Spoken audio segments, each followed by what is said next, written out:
What it do? What it do? What it do? What it do? Thank you for tapping in for another edition of Live on Wednesday. It's the greatest host in the known universe, your boy King Crowder, back at you with another edition of some FBA moments in history that we got to tap into. If you're new to the channel, comment, like, subscribe. You know what it do. Share the live, man.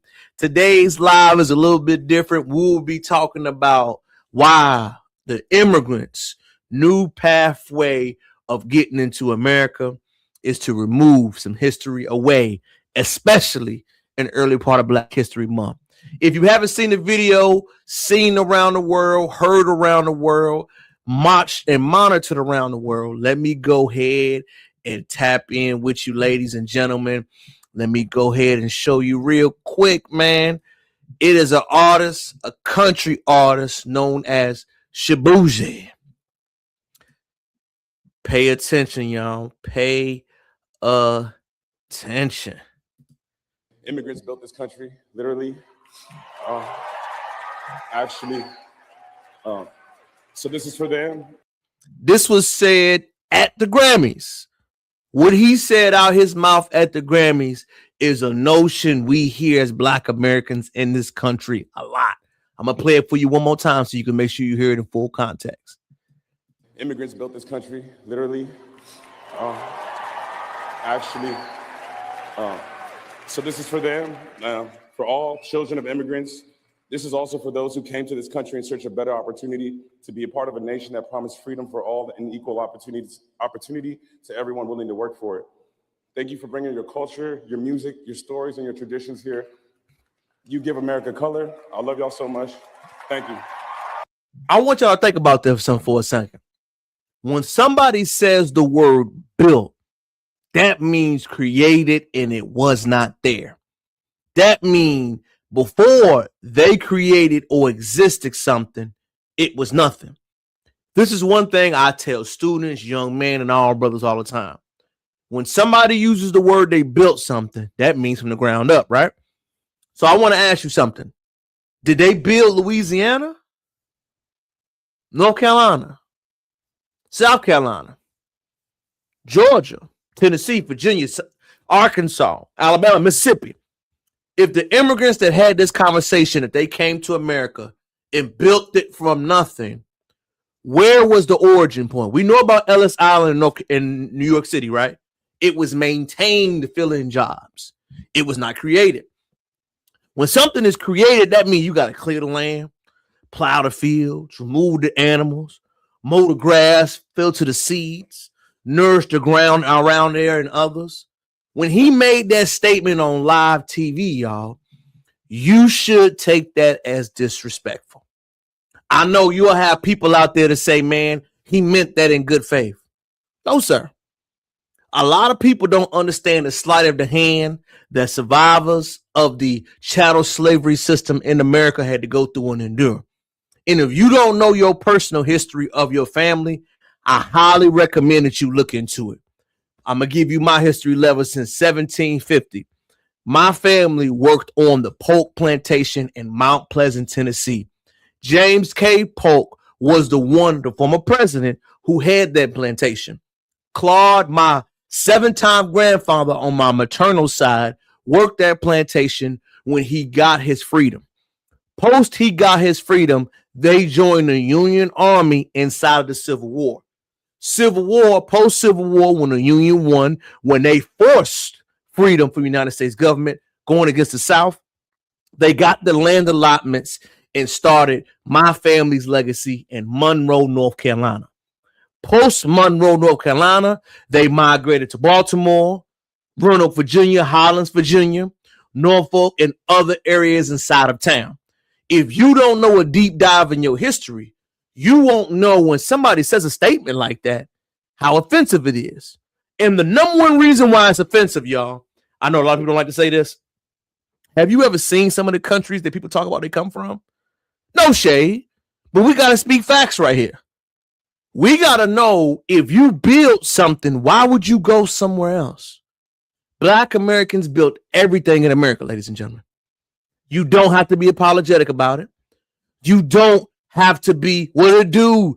You don't have to be apologetic about it. You don't have to be somebody that tiptoes around that issue. No, sir. You speak truth to power with your chest. You got to say, hey, man, it is disrespectful for you to say to my family members that you came here and built something that they did. Because a lot of people don't know that is a sleight of the hand. The sleight of the hand is saying to you, you don't have as much claim on his rights and his legacy here. The sleight of the hand is saying Black American history ain't that thorough. Because Black American history is really American history, right? We try to separate it due to racism. Let's keep it funky. You cannot speak about the inception of America without mentioning foundational Black Americans. You can't. So when people say that type of propaganda on stage, on the biggest stage, mimicking an art form that was created by Black Americans, that is a hostile takeover. And if people tell you there is no difference, then why do you got to mention immigrants? It is nothing wrong with you saying shout out to my family, right? I get it. But for you to say my family did something organic here, for you to say my family built something and developed something here, and then we go back and look at where your family laid from and what they did, we just got to look at how they responded. And no shade to Nigeria, man. Remember when Anthony Joshua, the heavyweight champ, got in a battle there and they could not get an ambulance to him? That was sad. And to me, what that let me know is that it's okay that y'all want to seek and get better land and better opportunities, right? But don't throw shade on us. Because right now, if you have not been paying attention, Black Americans' energy is different. It hit different. It smells different. It feels different. It sees different. Everything about what we standing for is not like it used to be 10 years ago. It don't matter if you like it. It don't matter if you hate it. It don't matter if you even vibe with it. What you got to understand is that this is the new normal. And if you don't believe me, I want you to see this brother's response, which really was, in my opinion, disrespectful. Pay attention.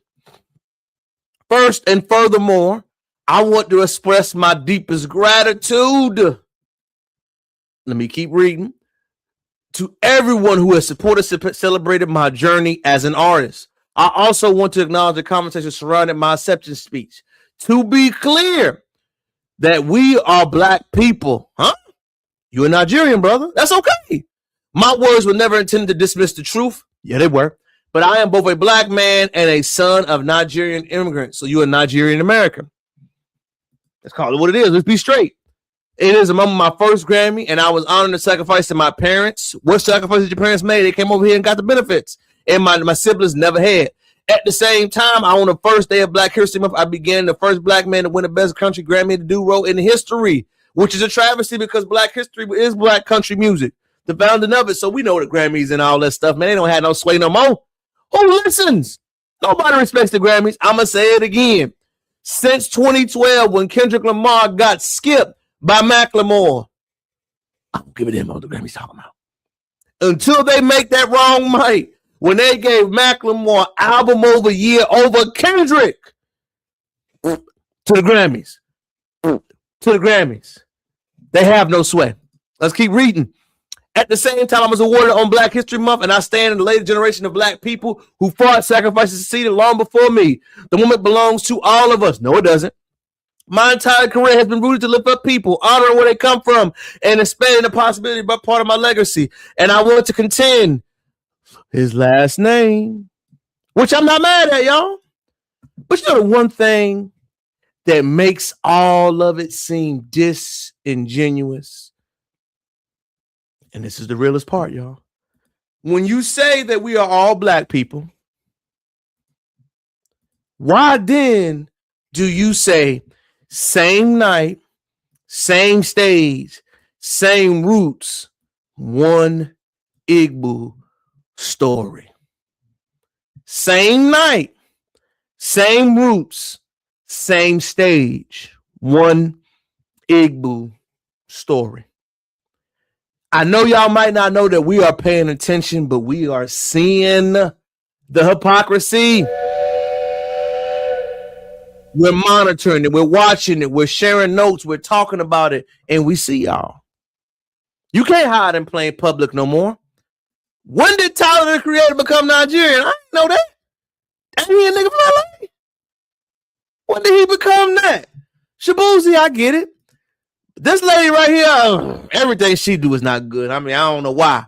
But when you say we are one and we are the same, but then you get on open stage, you have platforms saying the differences, nobody will believe or respect you. So what does this mean from this moment, y'all? The apology was insincere. It was not genuine. Everything that you stand for and you try to stand on with us will be blocked. Black American energy is not changing, y'all. The energy, the movement, the talking points, the swag, the energy, it will be checked. If you have the non-FBA mentality of try to win when you win, but divide when you lose, we popping the balloons. We going on challenge. We are making sure in real time none of that shit will be tolerated. It won't. So what do you have to do? Either you have to be assimilation as far as your mindset, or you are going against the grain. The 60s, the elder generation said that we are all the same. The new Black Americans, it's a difference between you and me. And we ain't mad at it. We just acknowledging the line that's going to be there. But I got something else I want to address, y'all. This notion of immigrant bravery, it's kind of disrespectful, ain't it? Follow me. How is it brave to leave somewhere and assimilate with something that's already going strong? Isn't it more brave to stand in the eyes of racism, supremacy, never live, stay on your land and build and fix it? Isn't it more brave for those Black Americans that stood in Jim Crow? Like me from that freedom town. My family stood in the South below the Mason-Dixon line. They did not migrate during the Great Migration. They stayed there. They built businesses. They grew on their own. Win, lose, or draw, we developed a community of aspirations like we see in communities all across this town. Isn't that more brave? Why is it only brave when you leave and assimilate to something else? Why isn't it brave for you to build your own? I noticed that narrative keeps going on. Yo, they were brave. They did this. They left. No. Bravery is what my daddy and them did. Bravery is what my mama, my grandmama and them did. Bravery was when they left that Mount Pleasant, Tennessee plantation and moved to Monroe. They built the land. I have graveyards in my family from 1859. I can see them. I can see the plots. I can see the land. I can see where they came from. That's bravery to me. Not saying what you did is not brave, but we got to redefine that definition of who did something that was truly outstanding. If doing Jim Crow, the height of it, you stayed and built your family, isn't that more impressive? When you built schools, communities, stood up, built your land, learned the language, learned the code, made art forms that was not there. Jazz, funk, hip hop, country, jazz, blues, Christian song, R&B. Isn't that more impressive? To create something that was not there and built the development of other things that you already made. Isn't that more impressive? But I notice when that narrative comes about what's impressive and who did something that was impressive in this country, that's always skipped over. We say the people that came here to assimilate are impressive, but my family that made it happen ain't. I ain't going for that. Let me go ahead and put the word out there quick. I'm telling you, bro, agree with me, family, tap in. I'm not saying what your family didn't do that was best for you that wasn't impressive. But to say the Black Americans that stayed in the South or migrated to the great cities were not. They stood up every day. Redlining, Jim Crow, racism, enslavement, but overcame it all. Never had hindrance on their heart, taught their children, rebuilt, redevelopment. Those are special people. Those are people that were brave, right? Which one is more impressive to you? People that overcame, that overdid, that oversaw, or somebody else that rode somebody else's wave? What you want to call it? To me, I'm going to go to lighter. So when I hear that story about bravery and what they had to do, I want to start bragging on our family members. So let me start it off. The Crowder family, the Polk, the Andersons, they were brave. They ain't leave. Up from slavery. Booker T's around from the area where my family folks lived at, where they were from. They were brave. They built schools. They built land. They became politicians. They had their own land, their own ownership. They own barbershop. They own cleaning business. They own restaurants. They were brave. They own families. They own communities. They own houses. That's brave. They stood up and did it without a backing, without federal funding. Remember, y'all, they weren't allowed to have the banks. That they had to keep that money in the mattress. They had to bank communally. You had to support with the local black churches to get a down payments for your homes. It was different. Isn't that more impressive? But I notice when we speak about where we come from, y'all, especially where my people born from, it's never the word brave. It's the word lasted, dealt with. But it's never the word survived, thrived, overcame, outlasted, did more, created abundance, ship-shaped, created this culture that we're from. So I want to challenge all my FBAs out there, man. When the conversation comes up about us in America, especially during Black history, use those words. My family's overcame it, man. It's remarkable to know that they outlasted being enslaved and built their families up from nothing. I'm not ashamed of this story. I'm proud of them. I'm proud to know that they did something that was not easy. They didn't take it easy. They took the hard way. They built their families up the long way. And even though a lot of us may not understand it, you got to salute it.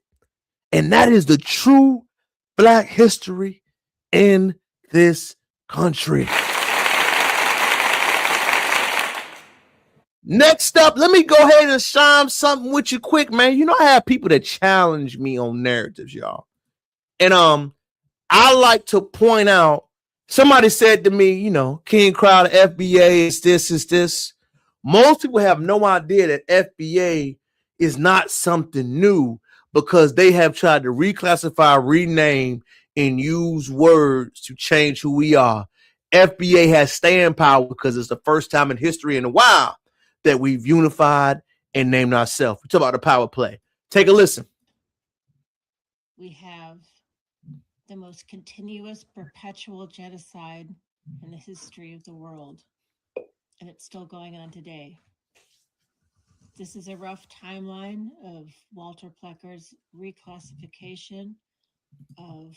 If you do not know who Walter Plecker is, he is involved in the reclassification of Native Black Americans in this country. He systematically changed your identity, your race, your tribe, your statistician results, what is you allowed to be called yourself. He did a paper genocide by erasing, ethnically cleansing a lot of natives in this country. North Carolina, Virginia, DC, Maryland area.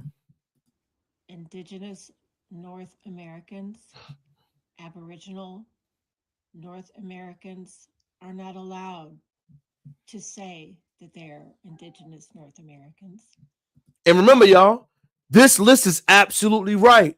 Indian, formerly enslaved, Negro, colored, copper-colored people, Afro-American, Black.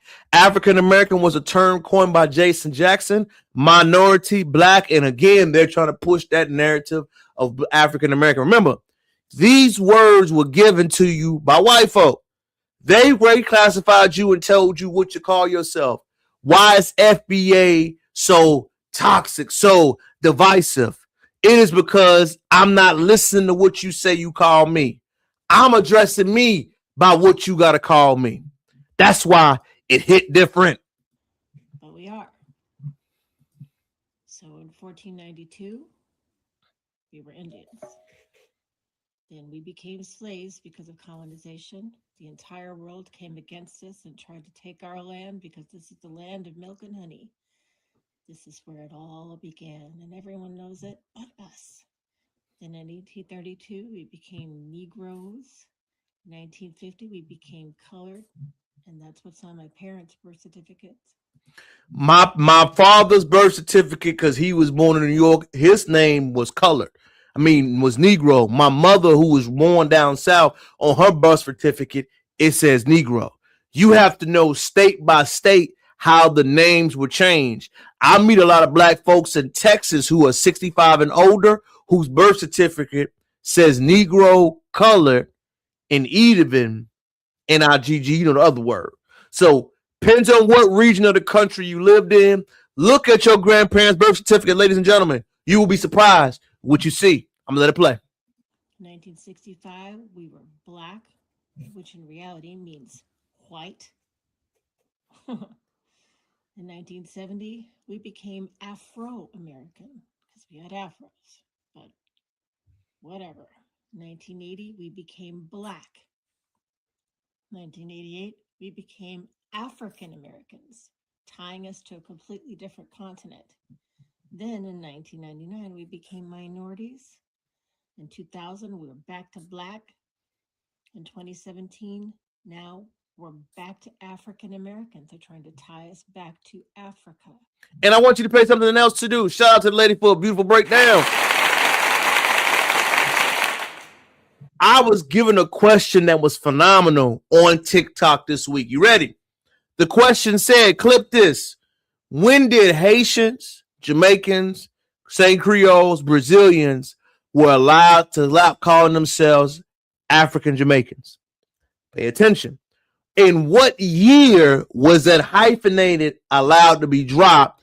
And why is that hyphenated not allowed for Black Americans? Think about that for a second. Jamaicans are just Jamaicans. Get it. Haitians are just Haitians. Get it. Why is the other hyphenated have to be added to Black Americans in this country? Makes you think. And the reason why you got to learn this bit of Black history, ladies and gentlemen, as you got to learn all types of Black history, in my opinion, is that you have to go into the systematic breakdown of changing your psyche, changing what you got to call yourself, what you got to think about, what you got to be into. That type of documentation is important because when you go into documents as far as legislation, being politically active in this country, you have to know that words carry power. On the books, freedman is accessible word for the freed enslaved citizens of America. Those words are on the book, so when legislation gets passed, that's why we emphasize lineage-based conversations. Because remember, race is a word can be configured. But when you refer to a specific ethnic group in America, the language and how we refer to things must be tight. Man, why is that such a big deal, King Crowder? Because a lot of the policies that we see right now that people complain about was meant to erase what Black Americans made strides in this country. What was the whole point of that video? The whole point of that video was to educate you. If you wonder why Foundation of Black Americans, FBAs, have started the wave and why it is strong and sticking, is because of that. Because legislation that is lineage-based, that will be groundbreaking, that will be placing towards more in this country, will be focused on this terminology to get everything tied in accurately. They're moving away from the African-American term because it's too broad. They're moving away from terms that can be fuzzy. If I'm specific about my language, if I'm specific about what I'm standing on and what I believe in, I will be more specific about what policies and what things I will get to happen in this country. So remember, whenever you're hearing people say words like that, whenever you're hearing words like this being mentioned, the question you always need to ask is why? Why is this being mentioned now? Why is this even an issue? Why is this even relevant? It's relevant, ladies and gentlemen, because it will affect you and your family moving on long term. So as we continue to go into our topic for tonight, I want you to understand one thing. The ethnic erasure of what we contribute in this country can't stop and won't stop. What are other ethnic erasure topics that you're going to see in this country? Music, slang, dress, lingo, creativity. I'm going to tell you something crazy to throw me off this week. As simple as the fade. I had somebody tell me, y'all, that the fade was something built by another ethnicity. And I had to scratch my head, right? I had to look around. I had to say, man, what the hell you mean the fade was invented by somebody else? Show me the version of your uncle from the 80s that had a fade. Show me the example from the 70s where your family had a fade. Haircutting culture is not Black American. What the hell y'all talking about? People just say anything. But remember, y'all, if you let that slide, they continue to be disrespectful. I don't let nothing slide. Words, lingo, energy, attitude, perspective, or lies. You need to stand on business about it. You could be disrespectfully, but as long as you speak truth to the issues at hand. And the truth is, FBA's built this country, y'all.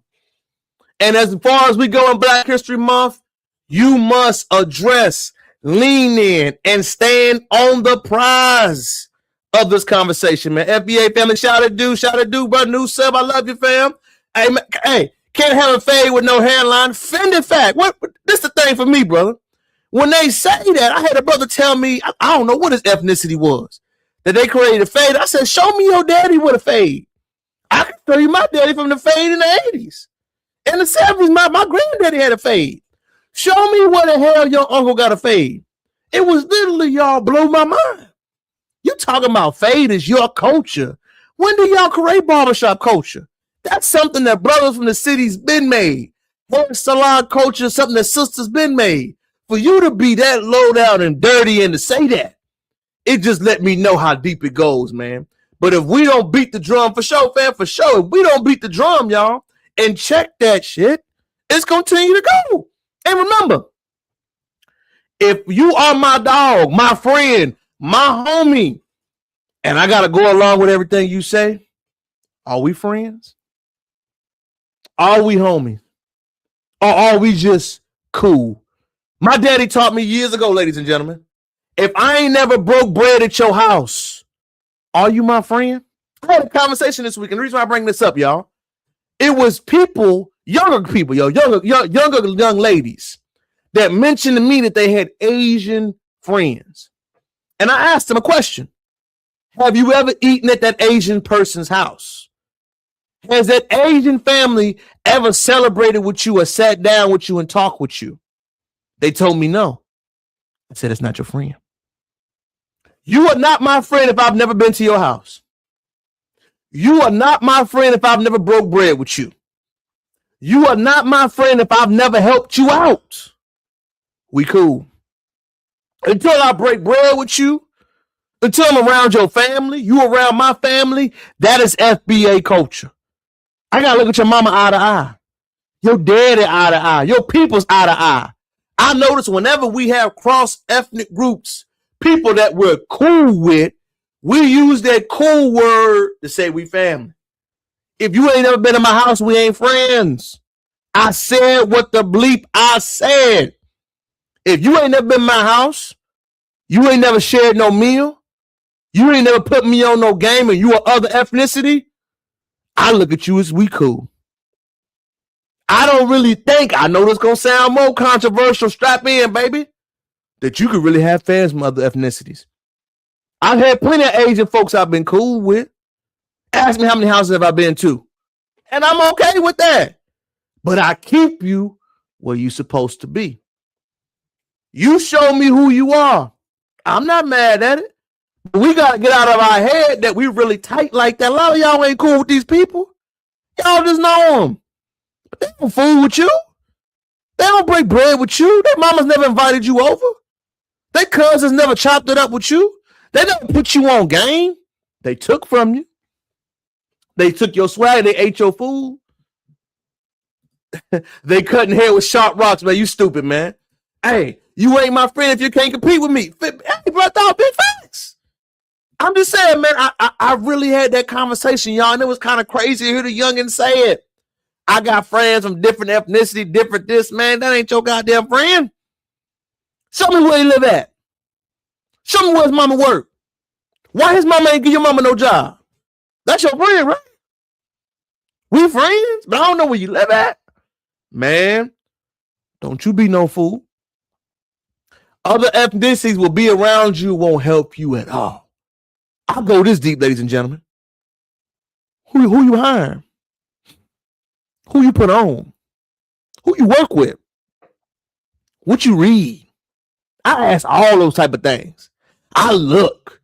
I'm very standoffish when it comes to that. The reason why is I was taught to have cultural pride. I'm going to do everything I'm supposed to do, stand by the bar. I'm going to be a stand-up, straight-up cat. But I know there's a line there. And I'm going to acknowledge it. I ain't going to look around it. I ain't going to look up and act like I don't see it. Nah, my boy. I see what you date. I see what you live with. I see how I come when your mama speak a different language sometimes. Peep it. You ain't got to get mad. Just acknowledge it. Living in the city, y'all. I grew up in a freedom town. Living in a metropolitan city like Houston, so many brothers and sisters are so heavy from other ethnicity approval and praise, they'll accept anything. I tell them all the time, I'm cautious when I'm around you. The same way they look at you when you come in the building, I'm looking back, gripping my wallet. You hear me? Look, you might steal something. I don't know. I don't trust you just as much as you don't trust me. I don't have no friends like you, just like you don't have no friends of me. The energy must be matched. All that they go low, we go high. Hell no. Match it, bruh. Look at them funny too. Ask him, who do you know here too? Stop trying to be friendly. The only people that's going to look out for you is the friends that you create throughout your life. And your friends and you must break bread. Don't ever let nobody lie to you. I know a lot of people in the cities, man. You absolutely work. I work in the public sector, man, all the time, family. In spite of. Exactly. Especially when they speak a language. Hey, dog, when they speak another language in front of me, I tell brothers all the time, you should never do show you to speak a different language in front of their mama in front of you. You should never be around people that choose to speak different languages when they choose to have conversations around you. You know why? That means they don't want you to hear it. Second question. Why don't you want me to hear it? What are you saying that you don't want me to hear? Think about that for a second. Let's lean on that point. If you don't want me to hear what you're saying, if you think the context in which I'm saying something can be offensive, are you my friend? How do you rock with me if I go a place and you speak another language in front of me? Is disrespect in another way, in another hand. The next thing I want to tap into, y'all, when they have that economic debate about Black Americans in this country, I want people to remember something, man. It's only a few ways to truly get rich quick. You want to know what they are? Number one, you don't pay nobody. If I have labor for over 400 years in this country that was working the fields of tobacco lands, and I ain't have to give you no health care, no food care, didn't feed you right, disrespect you, and got insurance on your life, I'll make a lot of money, right? If you as an individual work under me, you can't leave. I can discriminate against you. Laws are not in your favor. I can treat you inhumanely. You are my economic base. Isn't that a vital component to a country? If economically you are a resource, how are you not at the base? How are people who are a part of the base of this infrastructure in this company, in this country, not a part and build it? How are people that knew how to cultivate the land? Remember this, y'all. This is why you got to know history. There was other migration movements to America that did not last. It was the Spanish. They had the Roanoke colony. All of these people failed. They died off. They couldn't withstand. They couldn't work the fields. But when the formerly enslaved of this country were held captive, they could work the fields. They could grow the land. They could build it. That is how the enslavement movement lasted. Remember, it was a special skill set that needed to be happening inside of the American climate. So if you are part of the economic base, you had to work, feed, and produce everybody. You had all the skill sets to make it happen. How the hell you ain't built the country? Pay attention how disrespectful it is, ladies and gentlemen. Man, my dad stare in their eye all the time. They expect me to giggle, dog. I completely be well represented with nobody in the strange. $1 million resource of human capital. Ain't each other. Facts, dog. You on point. I just tell people these things. If all those things happen and you are vital to make things happen, when somebody gets on stage and say, hey, man, Immigrants built this thing. We did it all. I know you FBA started something. I know you did, but for real, it didn't get popping until we came over here. It didn't get going, Shabuzi, until my family migrated here to Virginia in 1960 that we got it popping. What? Think about that for a second, y'all. How disrespectful is it? And you know what's more disrespectful, y'all? I didn't notice, and this is just me. Your hit record, you bit the swagger chain all the way around. It make that Kendrick song hit deeper to me, y'all. Remember the Kendrick Lamar song when he was dissing Drake? You need to come to New York City to get a check balance. You're not a colleague, you a colonizer. That's what that is. You bit Chingy swag. You made it into a country record. You did what Lil Nas X did. You know Lil Nas X, you know, right? You did the same thing and you act like it was creative. Yo, you did the same thing, bro. You literally were the Nigerian form of Drake. You know why it's so different now? Because the music has no own originality. What's the second record? Who does he look like? What does he dress like? What does he sound like? You got to understand, man. Black Americans have an anti-biting culture. That's why the sound sounds so distinctive. Why do you think people complain about the music sounding the same? Culturally, that is us. We don't like biting. We don't like swagger jacking. We don't like people getting on records and sounding the same. Why do they never complain about hip hop is that everybody sound the same? You know why that is? Culturally, we different when it comes to that. So when people speak about the erasure tendencies, that's what they're talking about.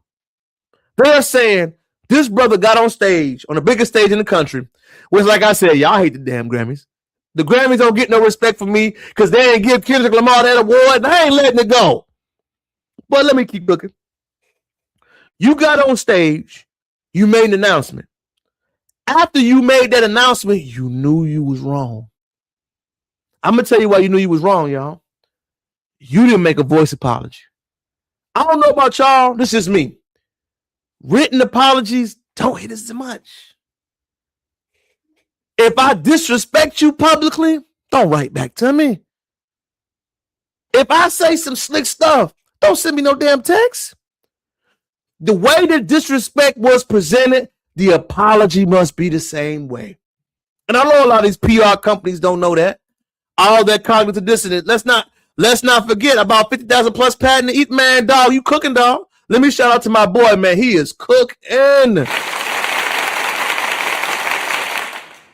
This shit go eat his ass up. His career's done. It's done, fam. Hey, you know the reason why his career's done, man? It's no originality. You look like Burna Boy. You sound like Chingy. What is your next record? A lot of them African artists got to understand they'll pigeonhole themselves. The reason why, what is your next move? What is your next sound? Because if you remix another song, if you remix another track, we're going to shoot you down. And they don't remember something that I think Burna Boy had to remember too, y'all. We got a long memory. Tyler, Burna Boy, all of them. If you say something disrespectful, our memory is long. I know it is for me. He gets 0 play in this house. 0 love. You say any derogatory statements, FBAs of the younger generations are not letting it go, fam. Why is all this important, King Crowder? Why are you listening to all these things about why we need to go into, like our brother said? We got to determine that FBA's built so much. The patterns, the cultural reference, the social norms, the creativity, the Black history lessons. We are a staple, not a footnote. We are the goddamn main course. And if you don't have that main course mentality, y'all, you will allow disrespect to linger on. Why is it important to hint to this thing, especially to not allow disrespect to keep lingering? Because it's not just for us, y'all. It's for our babies. You got to understand now, high school, middle school, you got to teach that spiritual, that confidence early. Teach them that Black pride. Teach them that having confidence. Teach them why that's important. Don't duck nothing. Stand no business with it. Say it with your chest. Say it with pride. Because that is the only thing that will outlast them moving forward. And the most final things I want to get into with another day of Live on Whitney's, man. Thank y'all for tapping in with me, man. Shout out to y'all. All the rhythm, aka Fact Joe, Dusty Round. Hey, dog, you cooking tonight, dog. I love you, fam. I love you. The next thing I want to get into, man, as we keep going, is another edition of Wednesday, man. The cultural creativity is outstanding. I want you to think about something for a minute. When I hear Gen Alpha words or slang, it's Black American word of slang. I heard a white boy tell me that unc didn't mean uncle today. Did y'all hear what I said? I had a young white boy tell me that unc didn't mean uncle today. Like, bro, what you talking about? Why are you saying words, stealing swag, and saying things that you don't even know what it means? We've gotten to that point, ladies and gentlemen.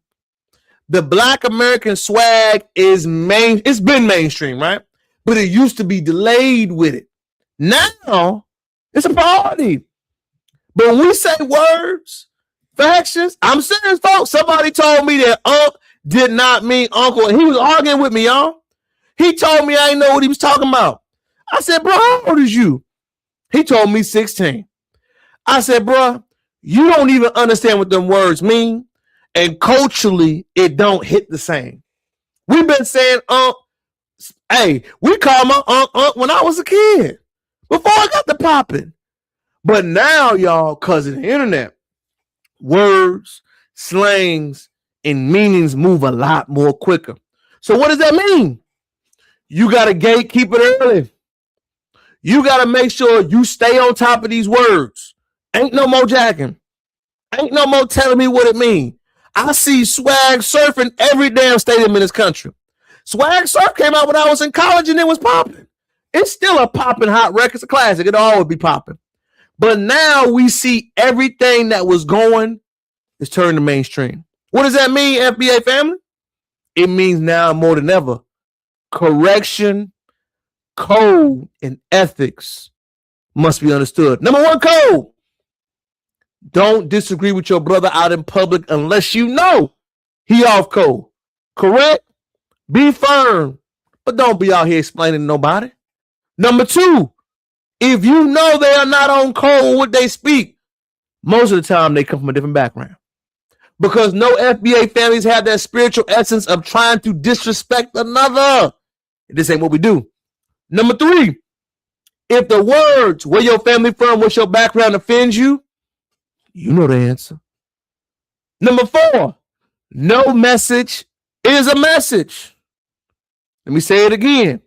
No message is a message. If I ask you a question and you say nothing, you answer my question.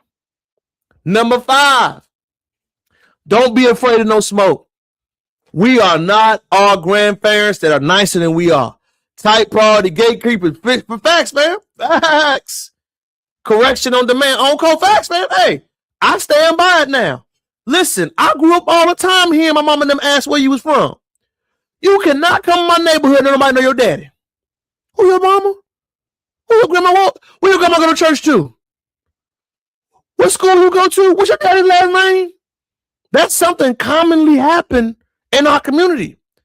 The people that do not think it's common, they're not like us. If the words is the questioning bothers you, you're not like us, fam. There is no other way around it. There was no way me growing up not hearing that. That is a completely common thing. And if another brother or anybody says it's not, red flag. Red flag. And when you see they're off code, they are red flag, it is your duty to spread the word, fam.